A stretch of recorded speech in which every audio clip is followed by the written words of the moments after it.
Welcome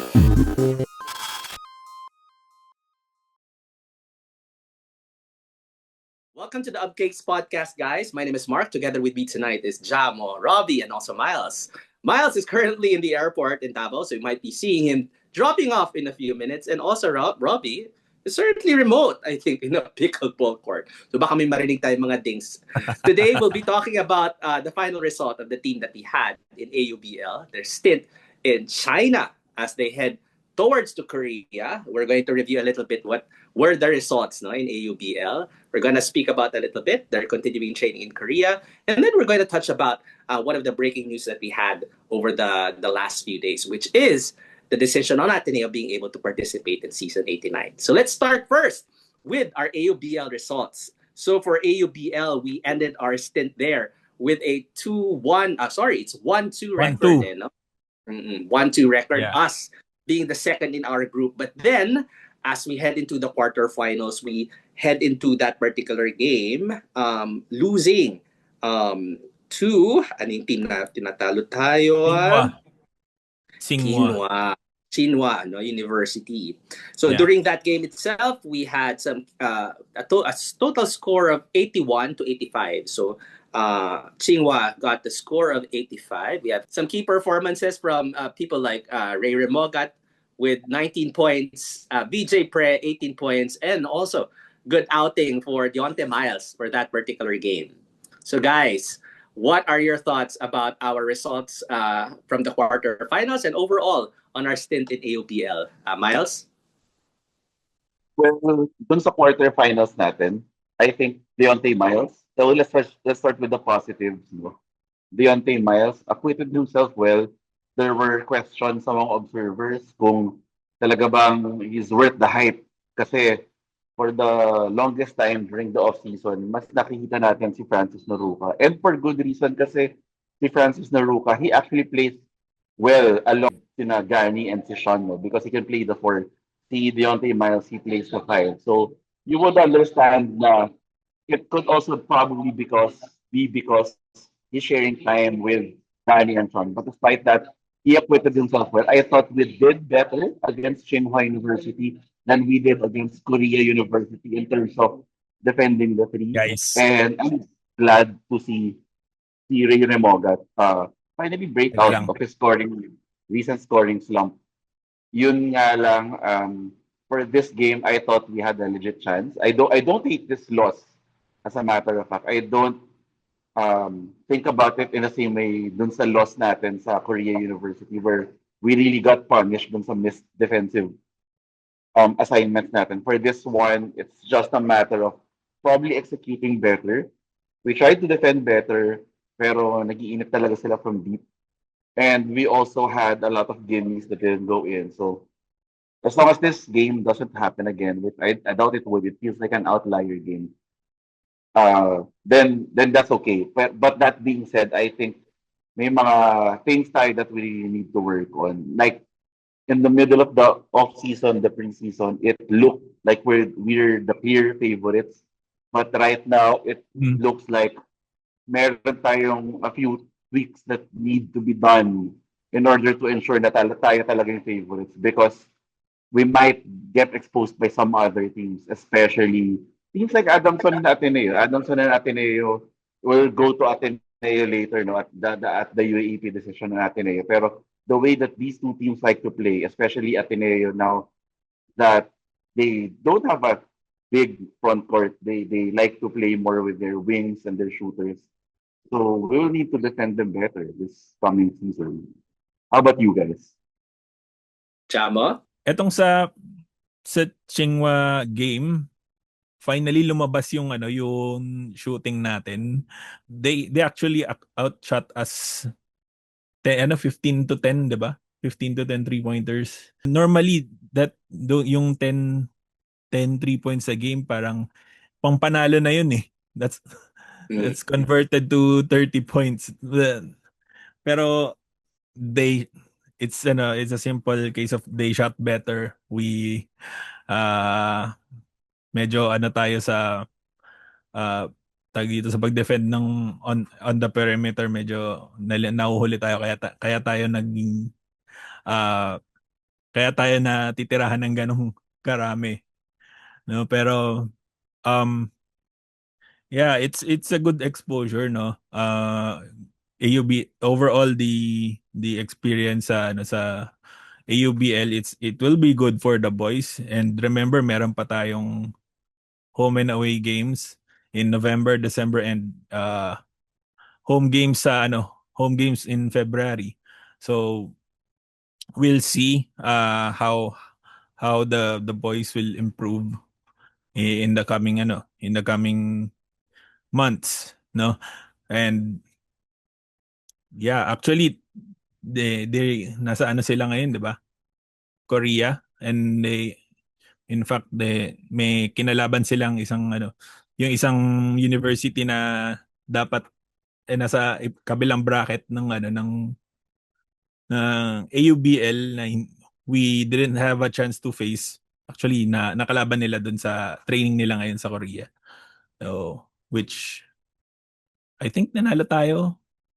Tama ba? Mm-hmm. Yeah. Yeah. Yeah, I heard we won. Yeah.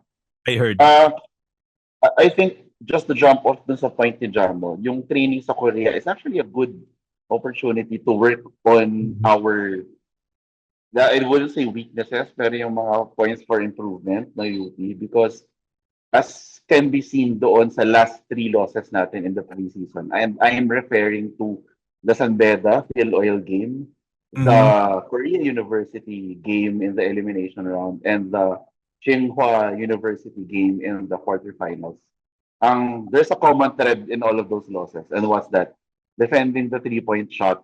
Yes. And Korea likes to play like that a lot.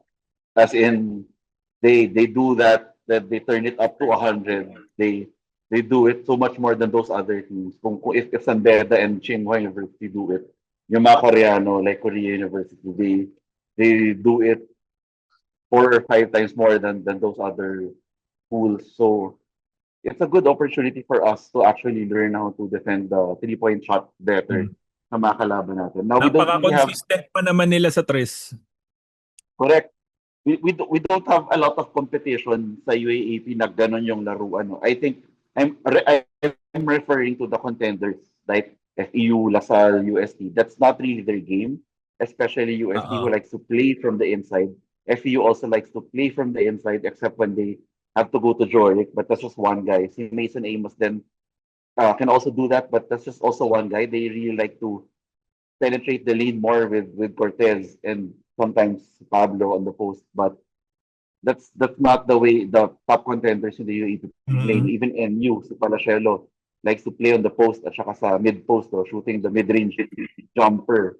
Now, we have to watch out for Adamson and Ateneo kasi yun yung dalawang teams who actually like to play like that. They will shoot a lot of 3-pointers on you because that's their equalizer. They don't really have the personnel to match the bigs of the other team. So they will go high on the 3-point shot.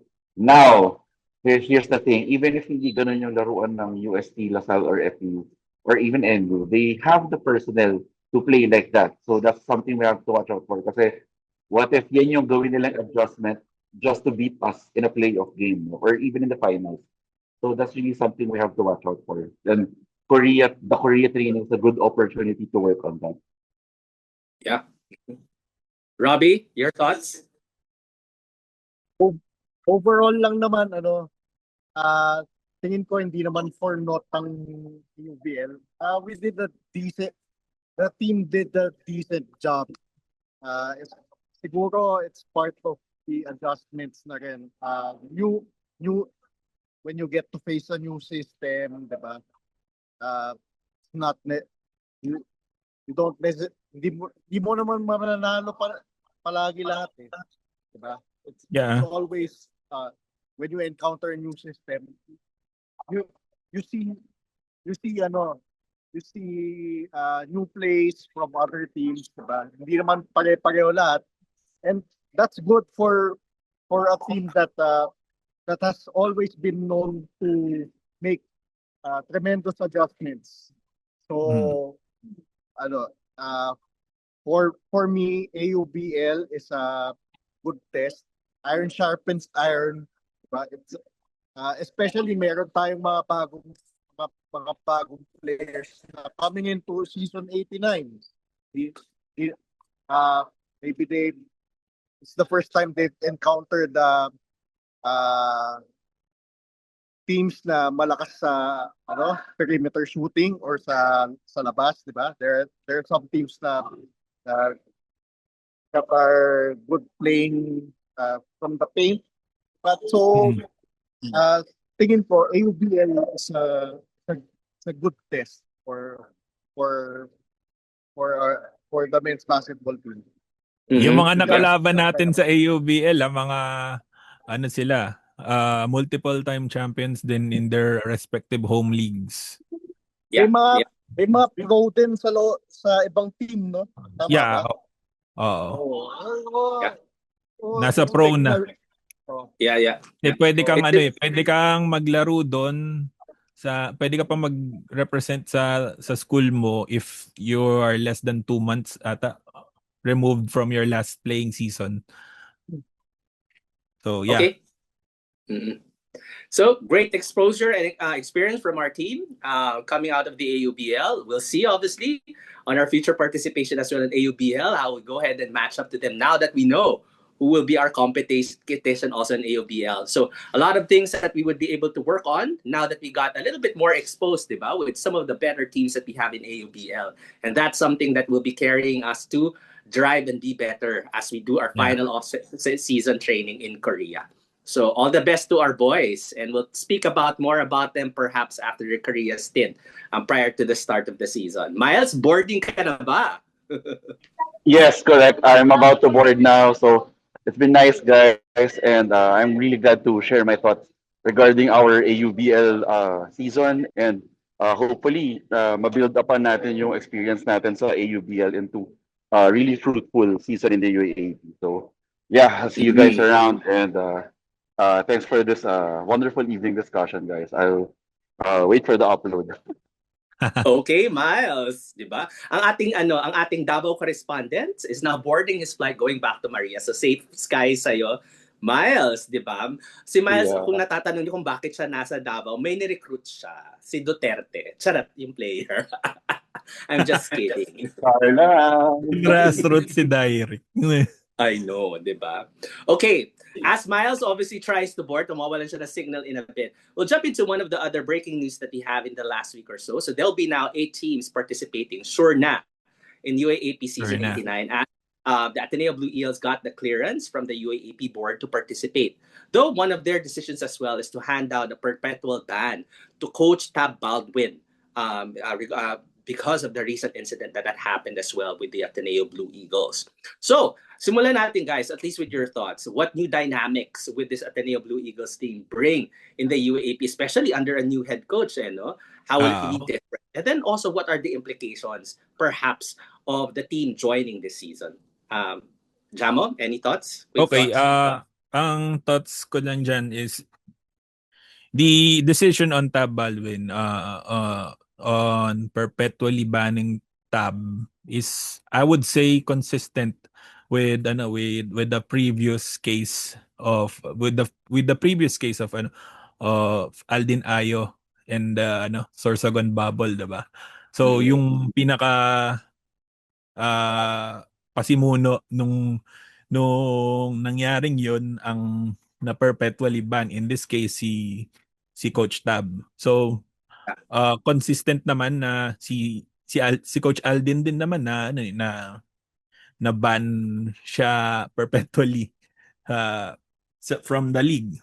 So ganun din, consistent naman sila. So I think UAAP was just operating under its own rules, and they made the decision accordingly sa mga rules and regulations nila. So secondly, what I think on the basketball side of things, it's gonna change a lot of things in terms of how the other 7 teams will prepare for Ateneo this time around, because as we know, Coach Louis Alas is the head coach now, the interim head coach of the Ateneo Blue Eagles.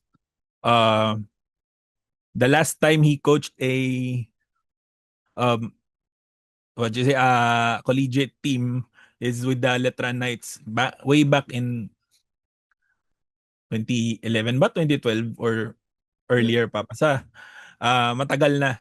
Pero as we all know, Letran is a very physical team, so eh he might be implementing the same system, uh same kind of basketball, same brand of basketball as what he used to to implement in Letran. So ayun, it's a welcome development actually. Yeah. Uh, Yeah. so ayun. Yeah. Yeah. I mean, objectively, the decision has already been handed off. My only thoughts about the participation really is that there's still a lot of things that are being decided. I know that even after the UAAP made a decision about the eligibility of Ateneo, there were administrative decisions that were made by Dole on Coach Tab and even maybe some liability on Ateneo. There are still criminal cases that are ongoing. So my only concern is that obviously the team has gone through a traumatic incident. And now they'll be facing the media, they'll be having some coverage with them. So with every day that would come along, maybe no new news, new development about the cases around Ateneo, there will be some exposure to the kids especially. So I'm just worried really about the kids. Diba? Parang, have they moved on well enough? Are they been ready already? Have they healed well enough, obviously, to potentially face the media on being asked questions, or perhaps with certain developments be able to respond amicably and have some people around them to be able to coach them and support them as well. So yun lang yung key questions. There's still a lot of things unresolved with the ongoing cases, and having them participate in season 89 might just lead them to a certain amount of exposure that I hope Ateneo is able to at least cover and support them on. Because more than anything, diba, parang we're all for the kids. And then also for the family of those that are no longer with us, like Baterbonia, the Barbonia family, and also Divine Adilis family. So I hope everybody be able to find some degree of peace in this coming times. I know that some people might move on more quickly compared to others. But in the end, obviously, I think we just need to operate all in all with kindness. So even on the media side of the media now, that we have kids probably playing that has been exposed to a certain tragedy, I guess we just need to control and be a little bit mindful, and hopefully Ateneo will be able to also provide that media support or maybe some counseling to the teams ongoing, even when they are playing now in season 18. So yun na lang, alam mo yun, careful handling talaga. And then hopefully they're really, really ready, physically and then also emotionally to participate, because there might be a lot of scrutiny, not even just from the media, but even on social media. Kasi people will be divided about their participation. So yun. No, So Robbie, considering nawawala si Robbie. Go. Considering na meron ng development recently na may administrative si Ateneo, parang sinasabi ng Dole, right, na parang solidarily liable yung institution sa dun sa nangyari. So I mean, so for hiring Tab Baldwin without an AEP, something like that. Totoo yan. I don't know if UAAP will act on it, or kung may bearing ba yun sa sa magiging decision ng UAAP on Ateneo's participation. I don't know. It's dependent on on its own rules and regulations, kung may violate ba tong batas tong Ateneo as an institution. I don't know if may karampatang sanction yun dun sa rules and regulations ng UAAP. Diba? But diba, ganun nga, like what I said, there's still a lot of things unresolved. Still a lot of things that has not rested when it comes to this conversation. And there will be kids playing. And there will be the face. They will be the ones right in front of the media, diba? Every time that a media or a news brief or a news clipping comes about regarding the case, katulad yan, diba, lumabas yung balita about the perpetual ban and yung liabilities ng Ateneo as well with the fines. That is another news item and question that would spark conversation on the internet. O dahil ba dyan, may asterisk all of a sudden ang mga championship ng Ateneo. And all of a sudden, that might be something that will be asked to the team ongoing. Every time that Ateneo comes to the headlines, Ateneo or the team will be, brought into the limelight for the wrong reasons. And it might be another source of trauma for people. Actually, on the asterisk part, I don't think so. Kasi yung decision ng DOLE is only started in 2025. So yung 490 days na walang certificate of exemption to si Coach Tab, for which the fine was based on, is started from the effectivity nung policy ng DOLE, which is in February of 2025. So from that date until June 15, that's 490 days. So times 10,000, 4.9 million. So, but even at that, diba, it's a conversation element. So every time that there's something comes out, people will be able to talk about it. And all of a sudden, instead of people just talking about the basketball, which I would imagine Ateneo wants to focus on already moving forward, it's not gonna be the case. Pero as we all know, wala namang bearing yung Ateneo last year eh. Ay, grabe ka. Pagkatapos mo sila supportahan in one conversation, all of a sudden, hindi. Anyway, all the best, obviously, especially the kids, because I know that they would like to play in order for them, obviously, to focus on other things. And, I mean,